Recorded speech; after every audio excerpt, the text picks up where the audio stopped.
docteur Olomoni. Nous appelons l'école de santé publique, les collègues de l'école de santé publique. Le docteur Apan Kabé passé.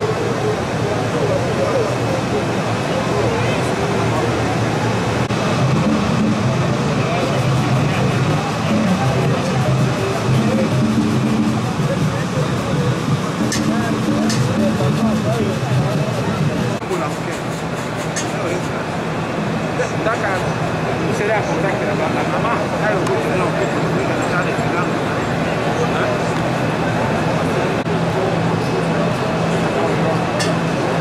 La famille docteur Apan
Mosika touti eleki mosika Pipa itoko kene yawe nazomona kembo Oyo nde mobembo Mobembo elitomba Sibanga loboko Naboye na kwea Nabudelio koti kangate Oseza na koma Koni mananga yu Ekobota suluba muma Koni mananga Yesu Ekobota nde misala Nasengisi makasi Opesaka na Yosefu Hata na boloko Na yebi na kolonga Pesanga makasi Pesanga makoki Pesanga mayele Nana salela yo Yahweh Hallelujah Zabe na makasi Oh Jehovah Hallelujah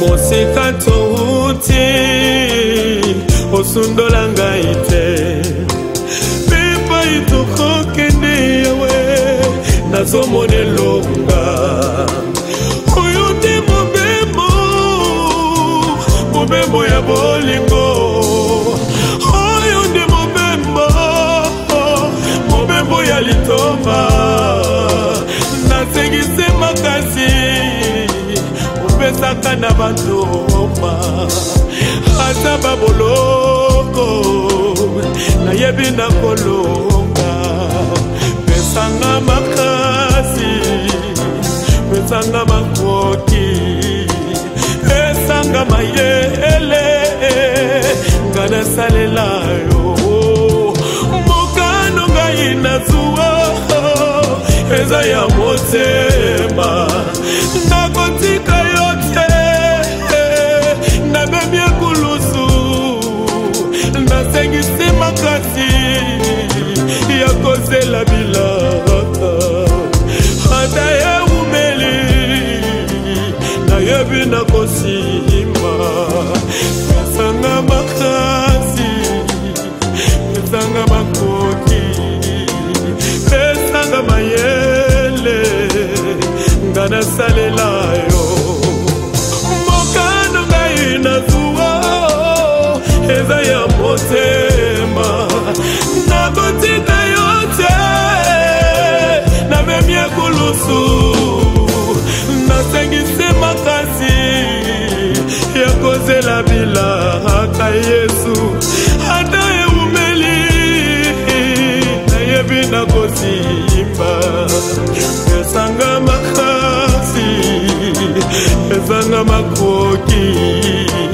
Pesanga mwele Ngana salela yo Nasengi Pesanga imakasya Pesanga pasiase Yesu Yesu Nasina zeli mingi Yesu Sana kuboba Nana umela Nana salela yo Bachula maka Basifla maka Ukaola kibango Yahweh, Yahweh, Yahweh Yesu ninyango Ogo kateko sala Nabo moinanga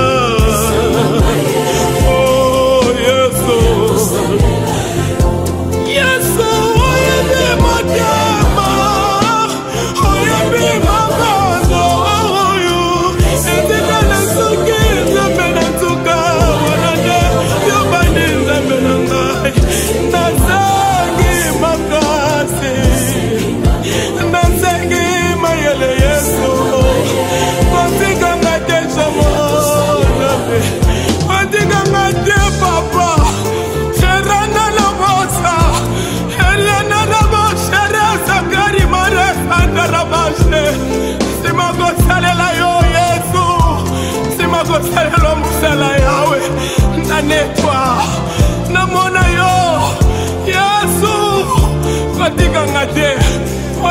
motema oyo naza se na yo, naza se na yo, naza se na yo, naza se na yo Yesu.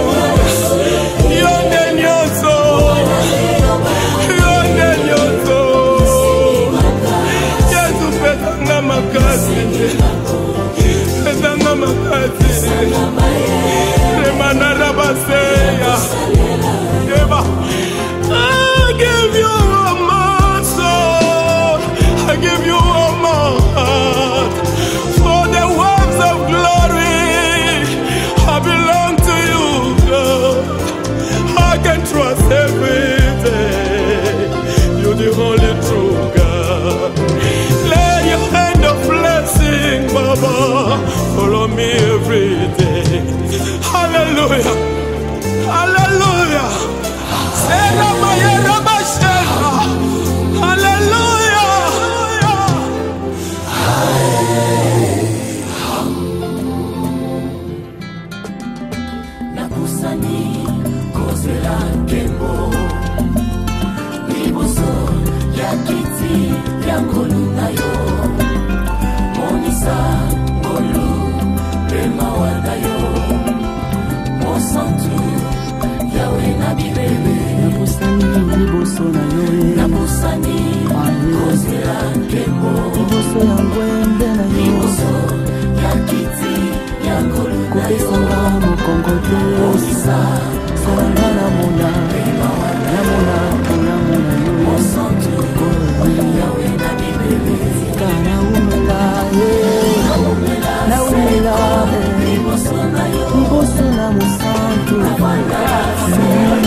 Très chère famille, je voudrais rappeler à ceux qui ont été déjà ici et dire à ceux qui sont là pour la première fois que belle sous vos yeux. La nécropole, entre terre et ciel, différemment des autres, égale au respect dû aux morts. Alors dans cette magique là-dedans ou des superstitions, non. Nous évitons tout simplement que ce quartier, par le fait de jeter des bouteilles, où on vient jeter tout ce qu'il y a comme saleté. Et puis chacun de nous, lorsque nous revenons plus tard pour les visiteurs, puissions trouver par exemple le quartier qui va accueillir notre très cher Mamie Moutchou, toujours propre. Voilà, ça c'est de 1, de 2. À notre gauche, notre très cher Mamie Moutchou, Catherine, par cette citation de l'auteur anonyme qui nous dit ceci: la mort n'efface pas l'être aimé. Son souvenir est une résurrection permanente de son être transformé par le passage à une vie éternelle. Fin de citation. Très chère famille, chers parents et amis, vous êtes venus nombreux aujourd'hui pour rendre un dernier hommage à la femme formidable qui était votre mère, votre grand-mère ou votre soeur. Il est très difficile pour nous de prendre la parole dans ce jour si noir, mais malgré la tristesse, il est tellement important de se rappeler quelle mère ou grand-mère formidable Mamie était. Mamie Catherine a toujours été là pour chacun d'entre nous, à chaque étape de nos vies. Elle nous a accompagnés dans nos petits et grands bonheurs, les premiers amours, les remises de diplômes, les mariages, les naissances, etc., etc. Elle nous a soutenus dans chacun. Elle était présente à chaque moment. La vie lui a appris à être forte et rester nous transmettre le courage. Vous vous souvenez encore de sa voix et de ses phrases. On n'est pas fatigué quand on a ton âge, ou encore tu vas y arriver. Que vous avez tous au fond de vous ces phrases qui résonnent. Elle était fière de ses enfants, fière de ses petits-enfants, fière de sa famille. Et si nous sommes devenus nous, qu'ils ne le savent pas ainsi que pour les générations futures, l'histoire retiendra que Mamie Catherine est descendante le lundi 2 mars 1925 dans le secteur de Mondialandou, territoire de Loubéfu, et le tout dans la belle province agricole d'Issangourou. Au premier rang desquels sont deux faits maris, en nous quittant inopinément le jeudi 24 décembre 2020 ici à Kinshasa, loin de ses terres natales, au terme de parcours de vie respectable de 95 ans. Et notre chère famille, c'est en vivant pleinement chaque instant de notre vie que nous donnons un sens à notre conviction, tout en respectant celle des autres. Femme des foi et des prières, elle fut membre de l'église Fépakonza de Malamou, située dans la commune de Matete, où il était une fervente chrétienne. À dater de cet instant, très chère famille, nous n'irons plus chercher à rendre visite à notre très chère mamie Catherine à son domicile situé au numéro 37 de l'avenue Montali quartier passe à 2 dans la commune de Sélé, ni après l'équipe de dimanche à l'église Fépakonza de Malamou dans la commune de Matete. Pourquoi? Puisque tout simplement, à partir de maintenant, à cet instant, elle vient de changer d'adresse et de domicile. Désormais, son corps reposera ici à la Nécropole Academia, et cela dans les quartiers Texas, sur l'allée 8 au numéro 214 de la rue de la Félicité. Je répète, la nouvelle adresse physique de notre très chère Mamie Catherine Mouchou et de l'université Nécropole Academia, quartier Texas, allée 8 au numéro 214 de la rue de la Félicité. C'est donc ici, à cette adresse, que vous reviendrez si souvent, et non seulement le 1er août, qui est une journée officiellement en République démocratique du Congo, pour les visites et pour conférer, et cela de 9h à 16h. Au nom de toute l'équipe de la Nécropole et ses partenaires dans le condoléance, et au nom du président de notre conseil d'administration, nous offrons cette jarre de fleurs pour honorer les grands âges, c'est-à-dire 95 ans de Mamie Mouchou Catherine. Quelqu'un pour la jarre de fleurs? Quelqu'un pour la jarre de fleurs?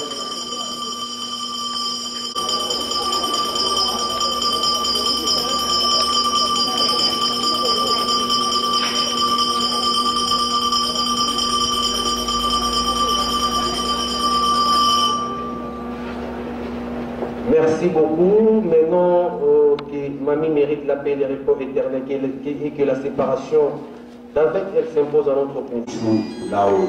Je vous remercie. Merci, nous nous levons. Nous allons accompagner notre très chère Mamie Catherine avec des chants de gloire à l'éternel. Elle qui a totalisé 95 ans, c'est pas peu de choses. Avec des chants de gloire, avec des cris, nous allons l'accompagner à sa dernière physique. Je vous souhaite un bon retour chez vous et surtout une excellente suite de journée. Merci beaucoup.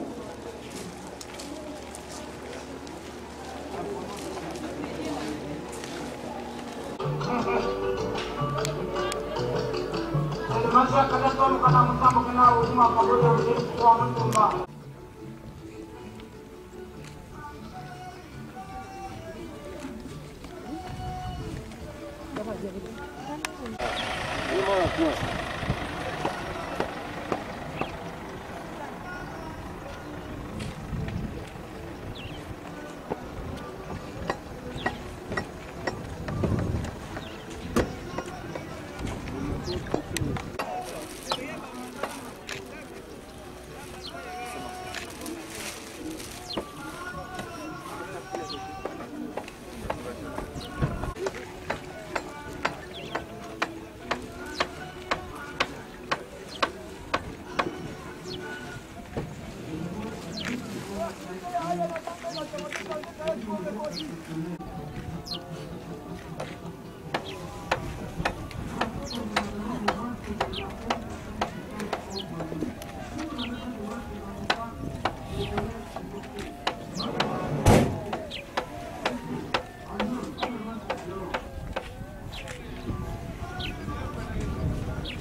Voulons dire ceci.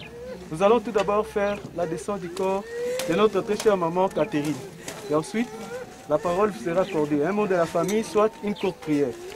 Pour le fleur, mettez que des fleurs naturelles. Évitez les sachets pour les objets en plastique. Après votre cérémonie, si vous pouvez nous laisser 2 ou 3 personnes, ils vont assister comment les maçons vont couler les bétons.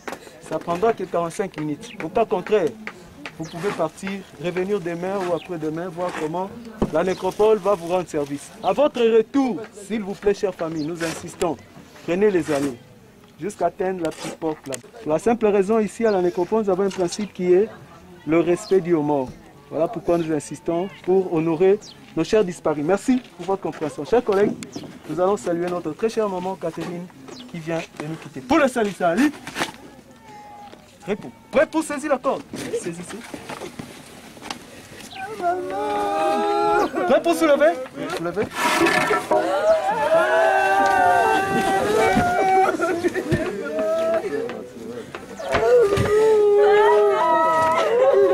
Merci, vous avez la parole. Oui, tokomi na ngongo yesengeli. Tozongisa makanisi na losambo tosambeli na kombo na Yesu Kristo. Merci Jésus, merci Jésus, merci Jésus, merci Jésus, merci Jésus, alléluia, alléluia, yoko mama, namukolo ya lelo yoko mama. Yoko mama, alléluia, alléluia. Nzambe tata na likolo, mokeli na lola pese, mobateli na bato, yo oyo salaka po ete tozala mokonzi. Tala na ngonga oyo, na minite ya suka, asa asali mobembo mulayi na biso, aboti amoni bakoko na bakokobal, nesikawa mokonzi toye kozongisa ye o maboko mayo po ete mokonzi ye efanda na kimia mpe mokonzi Yesu Kristo nzela oyo ya biso nyonso oyebana kobatela mpe oyo batikali totomboli kombo na yo po ete tozali nzambe lokumu kimbo masanjoli ebongi na yo na kombo na Yesu Kristo amen. Mama wakendo kamba lokumu na Yesu Kristo la ketenye wakaka mbele utumu otoi kuyambuta kambiza mbele utumu echako wake unashimkikira oyita ila kashicha kono la kiso uchula ki ndo tuchikira kiro lokumbula Yesu shingira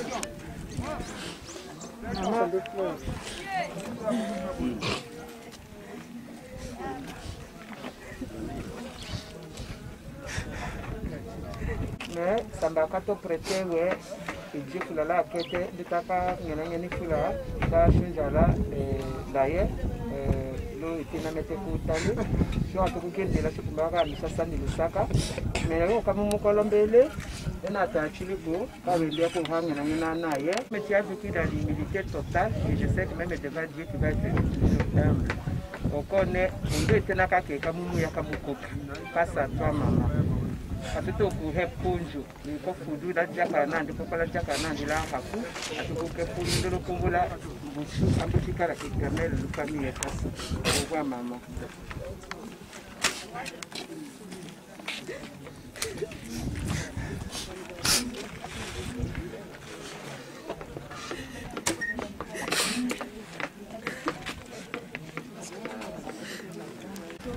Mama kuchua wolo. Beke nyangu mabele no chum. Be nyangu mama kato. Be nyangu papa balforo yichikoi. Be nyanga ni fula. Be nyangu pene dene. Hey mama. Mama kandoli mulo tema otoi. Takenyi si ele mu. Kaka no si shambula. Ele mvula kia chocolate yaso. Nedeli makaka me. Lokumula ki hato si chocolate yaso mama. Mama kuchula wolo. Lokumula Jesus Christ.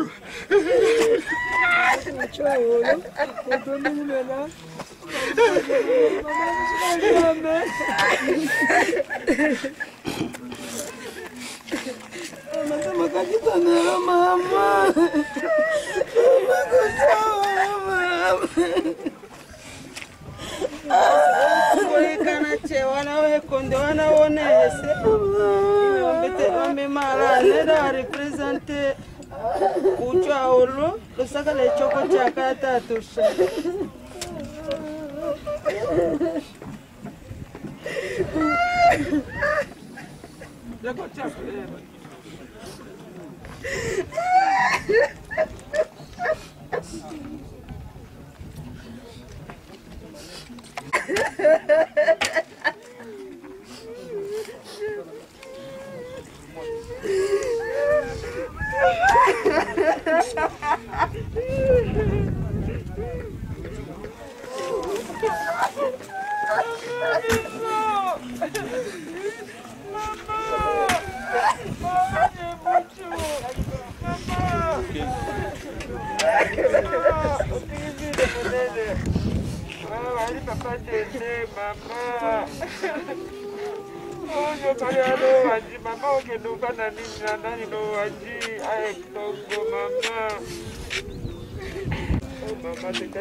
eloko na kosenga tozokumisa nzambe mpo bamosusu bakufi na bambula oyo ya kokisi wana te.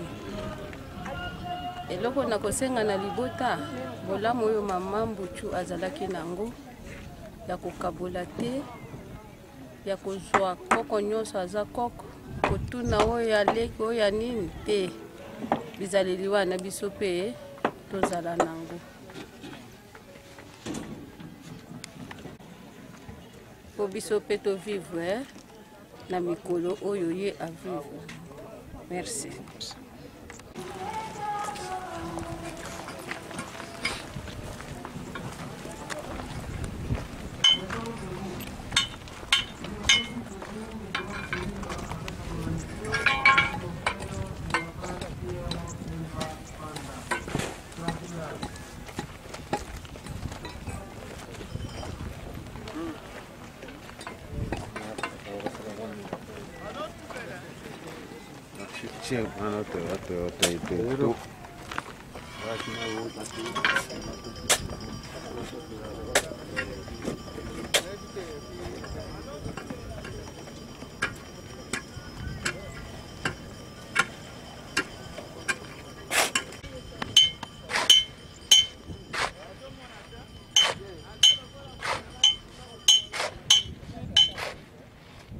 dès le début ti lelo basungaki biso na lolenge tozopesa bino nyonso merci bao bazali awa te tokomema merci na biso mpo boyebisa bango ke la famille est reconnaissante na nyonso oyo bino kosaleli biso yango touti cimetière ndenge basalaka nde tozali awa mikolo oyo bino nyonso boyebi ke il faut to respecter bande mokili ndenge mokonzi ya mboka alobaki nde tozosenga na moto nyonso oyo azali awa oyo akozwa par exemple mwa kopo ya mai soko omeli kobosana te ezali na pokwa couvre-feu ezali ka ndenge nalobi bato nyonso bokoka mebetela maboko bino moko mpo oyo nyonso bosaleli biso bobeta maboko s'il vous plaît.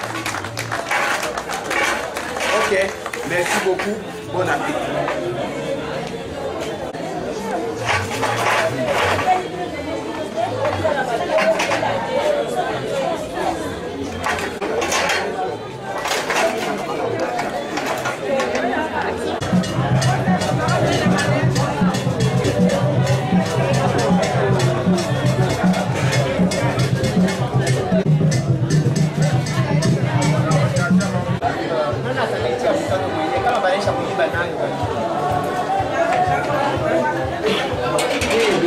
Hey, Esther!